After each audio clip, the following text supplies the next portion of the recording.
pinagtawanan ng taong bayan. Pinagtawanan na. Ang naging sola ngayon ni Mr. President. Yari. Dahil nga isa sa naging bahagi ng kanyang sona ngayon ay ang pera daw ng taong bayan ay muntik na daw mapunta sa bulsa ng mga tiwaling opisyal ng gobyerno. At lalong pinagtawanan si Mr. President sa kanyang naging speech nang sabihin niya na maghahain na daw ng kaso laban kay Martin Romualdez. Sabay, nakakatawa Nangyari, isang yan. taon na po ang nakalipas, Mr. President. Ngayon ka palang maghahain. Kaya ang mga netizens talagang dismayado kay Mr. President. Malinaw yan mga insan ha. Papanagutin niya na daw si Martin Romualdez. Oh. So parang inamin niya na rin dito na totoo yung deliver ng mali-maletang pera. Diba mga insan? O ano ikakaso niya? O tingin nyo, kayo mga insan, pag-isipan nyo mabuti, ano ikakaso niya?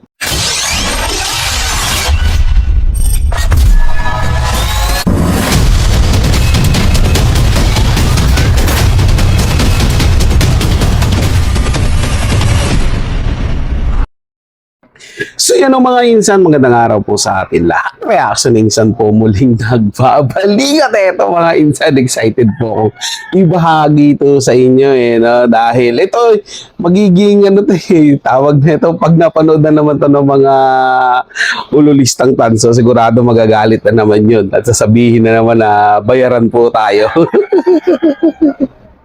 Grabe. Sino ba namang hindi matatawa dito mga insan? Dahil nilangaw po ang SONA ni PBBM. At parang wala nang interest yung mga taong panoorin yan dahil puro na lang kasi pangako Kaya mga netizen, tawa ng tawa.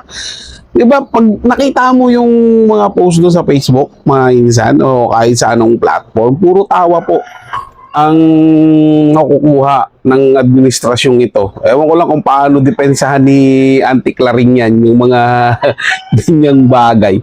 Nasabi ko naman kasi, dapat hindi kayo nangangako ng mga kung ano-ano. Ginagawa nyo na lang. Nakaraang taon, pangako. Nakaraang taon, yung SONA. Ang dami yung pangako dun. Wala rin namang natupad. Diba? Tapos ngayon, eto na naman. Nagkakaroon na naman kayo ng pangako. Magkakaroon tayo ng rocket launch. Anong rocket ba yan? Doon sa flood control, mali-mali tayo na. Ito kayang rocket ngayon. Ano naman kaya yun? Saan kaya ilalagay? Yari tayo dyan, mga insan. Mauubos na talaga yung kapital. May estudyante na naman tatanungin ng teacher, ano ang kapital ng Philippines? Sabihin na naman ng bata, naman tayo kapital, ma'am, nahurot na. Nanakaw na lahat ng kapital natin. Wala tayo talaga nito. Mainsan, lalong lulugmok ang ating bansa pagka ganito tayo ng ganito. Yung bullet train nga natin hindi pa gagawa Tapos ito naman, rocket launcher naman. Ano naman yan? Anong klaseng rocket ba yan? Baka yan yung rocket ng mga budol alam natin mga insan kaya pala siguro malaki ang budget na kukunin di natin alam, mamaya utang na naman. Sigurado wala naman na pondo ang Pilipinas mga insan sigurado utang yan. Ito na, magbabahid tayo ng utang. So ito na mga insan, tingnan natin yung kapalpakan ng SONA ni PBBM. Ngayon natin kung ano itong masasabi sa atin ni Robin Sweet, Idol Robin Sweet. Pero bago nga pala yan mga insan huwag nyo naman sana kalimutan na mag-subscribe dito sa ating channel. Libre lang mag-subscribe mga insan, wala pong bayad yan, huwag kayong matakot. At kung ayaw nyo dito sa YouTube manood, lipat kayo dun sa ating Facebook page at TikTok. Meron din po tayong mga video reaction dyan. So eto na, galing to kay Robin Sweet Gawin na natin to na reaction mga insan.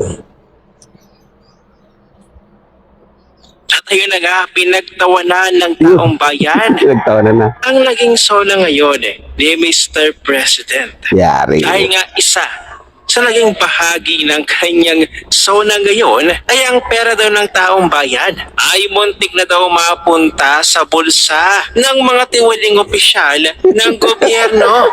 At noong tayo mapunta nga sa kanyang Facebook page, ipinost nga niya ang kanyang naging sona. At heto yung tumambad sa atin. Makikita ninyo, nung puntahan natin ang reactions ng mga Puro netizens, tawa. mas marami.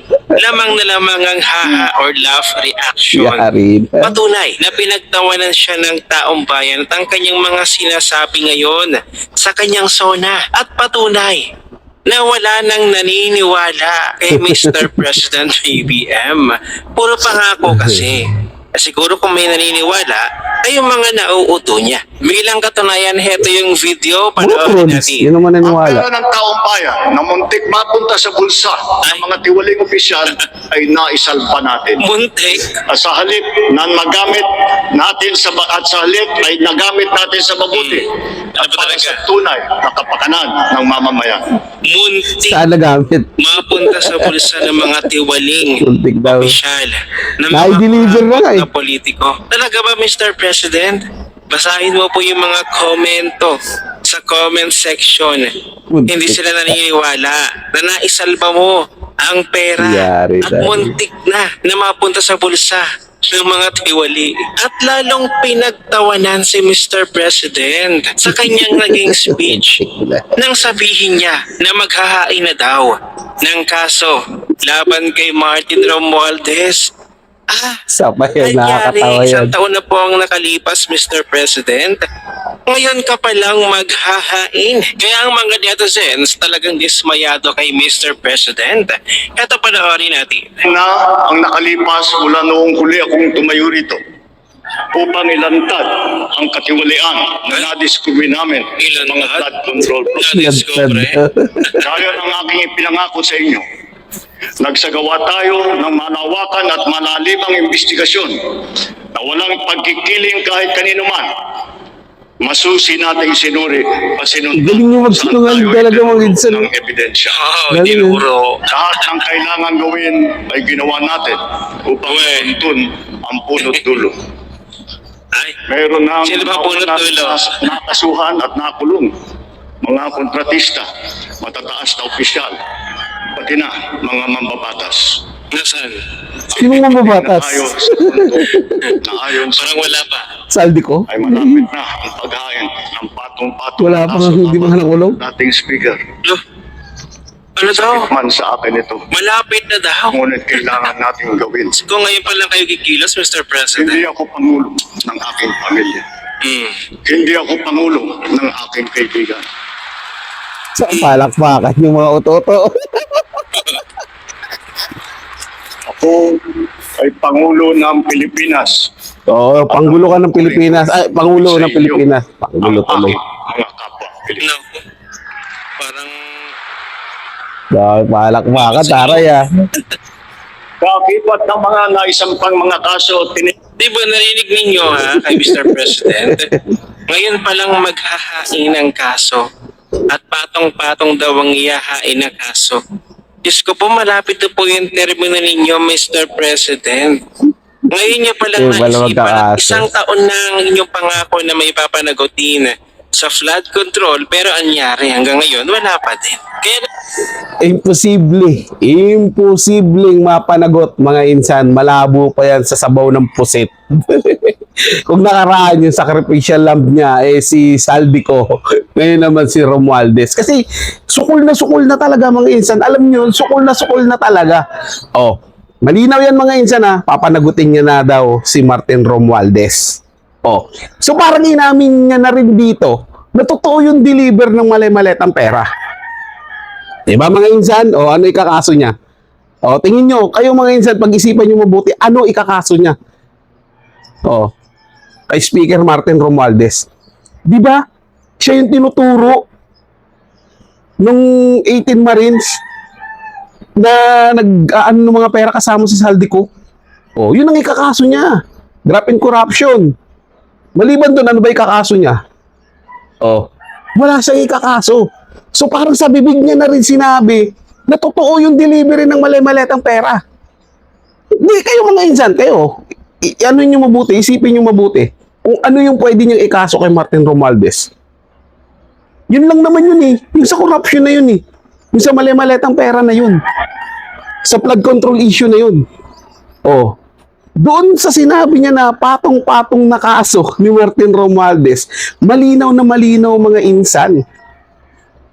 Parang sinasabi niya na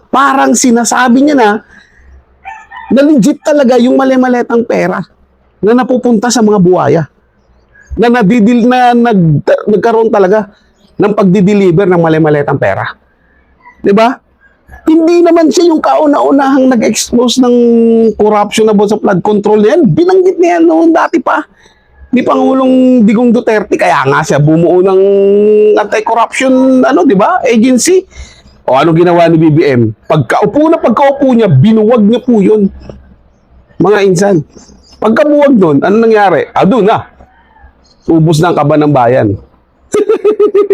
Nabuwag na yung Nabuwag na yung mag-iimbestiga eh. O, di ba? Tapos ngayon, ikiklaim niya, sasabihin niya, siya nagsiwalat nun. Paano? Di ba? O, hindi ikaw nagsiwalat. Sa totoo lang mga insan. Napalpak lang talaga yung plano ninyo dahil pagkasona mo about flood control biglang bumagyo at doon nagkaalaman wala talagang flood control na ginawa, walang mga proyekto sa flood control, kung meron man hindi tapos, di ba? O ano sabi niya sa sona niya, merong flood control na overwhelm lang. Di ba mga insan? Sabi ko sa inyo, ang isda talaga nahuhuli sa sariling bibig. Ayan na siya nagsabi niyan mga insan, interpretasyon ko po lang yun, opinion ko lang yun. Mga insan, malinaw naman, kasi kung kakasuhan mo nga, ulitin ko, kung kakasuhan niya si dating Speaker Martin Romualdez, ano ba yung kaso na pwede niyang isampa? Di ba corruption, yun talaga yun, kasi yun naman talaga yung itinutukoy doon kay Congressman Martin Romualdez. Other than that, wala po akong maisip na ibang kaso niya. Di pagka ganun niya, totoo yung binanggit ng mga 18 Marines. Kung totoo yung may delivering ganun, totoo din yung mga nakatanggap ng mali-maletang pera. Yari na mga insan. Tuloy na natin itong video. Nagbigay ng matinding reaksyon at komento ang certified DDS si Madara Hug patungkol sa sinabi ni Mr. President na maghahain daw ng kaso Malabo laban kay pinsan niya, si Martin Romualdez. Kasukasuhan Ito lang ang yun. video, panoorin natin. Sundan ko kagad yung content ko. Ito yun Pag hindi mag-react, hindi magsalita, at hindi kontrahin ni Martin Romualdez, yung sinabi ni Bongbong Marcos, ang ibig sabihin nun, nagdradrama lang si Marcos at si Romualdez tungkol sa Pwede. Tama. Malabas lang. Pero kung mag-react si Romualdez, magsalita, magturo, magsabi, yan labanang talagang pagpinsan. Pwede yan. At may posibilidad na totoo yan. Bakit ko sinasabi na may posibilidad? Kasi ganito yun Sabi ni Marcos, makukulong bago mag-December ang mga malalaking pangalan na involved sa flood control. Yung kinulong yung mga yung mga naghahabol. Ngayon, lalabas na uli si Jose Marinsan. Mag-bare months ng Wala pa rin. Wala Wala pa pa rin. rin kaso kay Martin. Sabi ko, naunsa na. Kaya, huwag tayong masyadong maniniwala. Tama. Pinapailan, inuuli at kinukulong. Si Martin Romualdez, drama lang yan. Pero pag magkasalita at makita natin, huwag pa rin tayo maniniwala ng todo. Half lang. Kasi baka kasama sa script yan. Pwede. Totoo nga naman, baka naman kasama sa script. Kasi nga naman, di ba, magpinsan imposibleng walang alam both sides sa ganun nakawan sa gobyernong ito. Kayo pa, naniniwala ba kayo doon? Pero sa palagay ko kung akong tatanungin, sa aking opinion, drama lang yan. Diyos ko po, halata naman napakasimple sinama lang ni Nasa Mr. kanila ombudsman President, Nasa kanila yung kapangyarihan. Malabo yan. Kung talagang Kasukasuhan lang yan, si Mr. President, na magpakulong ng mga magnanakaw sa pera ng taong bayan. Kulong niya sarili niya. Sana last year pa niya yun ginawa. Kulong Eh niya sarili. nakalipas na ang isang taon. Yung last year na bago magpasko, nangako siya, magpapakulong siya ng mga magnanakaw. May nakulong naman eh. Napakulong. Yung mga naghabol Tapos sa ngayon, flood control issue. Magbe-bare Yung mga months na nakulong. po. Abay, parang hihintayin pa natin ng December. At wala na naman mapapakulong. Pero nung malay natin, biglang nagsalita itong si Romualdez. Tapos, Oo. mandamay Ilaglag niya ng rin mga si malalaking pangalan. Tapos, itamay ang kanyang pinsan. Dilaglaga na. Sa palagay ninyo, sasagot kaya ang pinsan ni Mr. President, si Martin Romualdez? Sinabi ni Mr. President na maghahain na ng kaso laban sa kanyang pinsan. At sa inyong palagay, drama lang ba ito ni Mr. President sa kanyang SONA ngayon para may mailagay sa SONA? O talagang totohanin ni Mr. President na sasampahan niya ng kaso Drama lang yan. ang kanyang pinsan? At ang pinaka-importante, nasatisfied pa kayo sa naging SONA ngayon ni Mr. President? Ano-ano ang inyong mga inasahan at ano-ano ang inyong mga hindi inasahan? At kung bibigyan nyo ng grado si Mr. President ng 100% ang pinakamataas 100%? at Pwede ng one, ang one. pinakamababa, One. ano ang ibibigay nyong grado? One. Ano ang inyong opinion? I-share mo na ang video na ito. Mag-iwan ng comment at adjust sa baba at magkita-kita ulit tayo sa susunod na video. Galing? Grado one syempre. One yan mga insan. Huwag na tayo lumayo. One lang ibigay natin. Teka lang mga insan Ubo lang tayo. Huwag dito sa camera. Yun. Pasensya na mga insan. Medyo masama talaga ating pakiramdam. Sipon tsaka ubo tayo. Kaya sa panahon siguro to. Yun. Medyo nag-break muna tayo saglit para umubo at ilabas yung ano sa ating ilong. Yun nga mga insan. Balik tayo dito sa issue na to. Nung nakarang taon kung naalala nyo, di ba, malakas ang loob ni BBM noon na sabihin yung about do sa flood control. Ayan, marami nga daw makukulong, malalaking pangalan. Pero karamihan ng nakulong, mga insan, karamihan ng mga nakulong is yung mga nagrereklamo at naghahabol doon sa flood control. Tapos eto naman ngayon, sinasabi niya, pasabog, nagdag to sa mga excitement na kunwari, siyempre, wala na siyang may report wala naman siyang proyekto, wala siyang ginawa Puro pangangangkin na lang Eto na ngayon, pasabog niya, rocket launch. Magpapadala tayo ng rocket sa outer space. Kung sarili nga natin dito sa lupa natin, sa lupain, walang maayos-ayos ng proyekto, magra-rocket ship ka pala, napakamahal ng proyekto na yun. Tapos may pasabog pa siyang isa, eto nga daw, sasampahan na ng patong-patong na kaso si dating Speaker of the House, Martin Romualdez. Ayan na, mga insan. Pero sa takbo kasi ng pamamahala ni BBM, tuwing meron siyang gustong gawin na pag-usapan, na mas pag-usapan ng mga tao, meron siyang malaking issue na pinagtatakpan. Dito na tayo mga insan, nakakatakot to. Mamaya kasi, habang hinahabol yung issue dyan kay Martin Romualdez, umaarangkada na pala yung Paxelica nila. Grabe yun mga insan. Kasi balita ko, 44 kasing sukat ng Philippine Arena, 44 na mga ganun ang kailangang lupain. Di ba? Para dyan sa Paxelica nila. Naku, yari mga insan. So parang ibibenta mo na yung Pilipinas.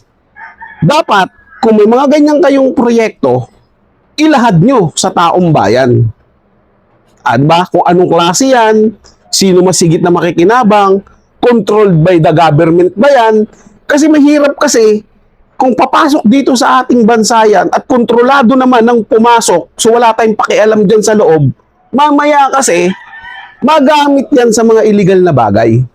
Nasa loob yan Papasok dun sa loob, wala nang pananagutan ang Philippine government. kung anong mangyayari sa loob. Pwede maging front ng prostitusyon, droga, human trafficking, smuggling, o kahit ano-anong mga illegal, mga insan. Dahil hindi controlled ng Philippine government yung ilalagay nila. Plus, hindi rin malinaw kung mapoprotektahan ba yung kalikasan at yung mga tao. Oo, sabihin na natin, mag-generate ng trabaho yan. Di ba, mag-generate talaga ng trabaho yan dahil malaki yan eh, malaking proyekto yan eh. Ang tanong nga lang, di ba, kung wala bang kapalit yan? Kasi, may lumalabas ding balita na yung pinaglagyan ng Pax Selica diyan sa ibang bansa, eh yung tubig nila hindi na mainom. Kasi nangangailangan din daw yan ng maraming tubig para linisin yung mina na yan. Di ba? So isa na yan, makaka-apekto yun sa ating bansa. Lalo na. Di ba? Delikado mga insan. Dapat pag-usapang mabuti yan, paigtingin yung usapin na yan at kumonsulta ng maraming eksperto. Di ba? Para mapag-usapan yan. At dapat ibukas yan sa sambayan ng Pilipino. Yun ang nakakatakot mga insan. Baka doon mapunta yung usapan. Magulat na lang tayo, nakapokus tayo dito sa issue ni Congressman Martin Romualdez. Tapos, unti-unti na pala silang gumagalaw dyan sa Pax Selica. Magugulat na lang tayo, umarangkada na yung programa o yung proyekto na gagawin nila. Di ba? Na walang tamang pagsangguni. Paano na yun mga insan? Mahahabol pa ba natin yun? Ilang taon pa siyang uupo dyan? 2 taon. Sa 2 taon na yan, natitira niya, 2 taon mahigit, malaki na. Malaki na magiging problema. Di ba? At baka mahirapan na makapag-recover niyan. So dapat, bukod dyan, bantayan din yung issue na yan mga insan. So, kasi, ganito style yan eh. Ni BBM eh. Marami na siyang ginagawang ganyan. Maglalabas ng mga issue na pag-uusapan, doon pagtutuunan ng pansin, pero may ibang ginagalaw. Alam niyo mga insan? Huli na siya eh. Di ba? Ganun yung style niya eh. Sabay hugas kamay. Di ba? Sabi nga, ng mga ilang mga eksperto, ang administrasyon daw ni PBBM ang pinakamalinis. Oo, mga insan, pinakamalinis. Dahil laging naghuhugas kamay. Sino mga insan, ano masasabi nyo sa sona ng Pangulo? Satisfied ba kayo? Bigyan nyo rin ng grado, gaya nga na sinabi ni Robin Sweet, ano daw igagrado nyo? Iiwan nyo sa ating comment section, pag-usapan natin yan at pupusuan ko po yan. Maraming salamat mga insan sa inyong panonood. Ingat po kayo palagi. Paalam po.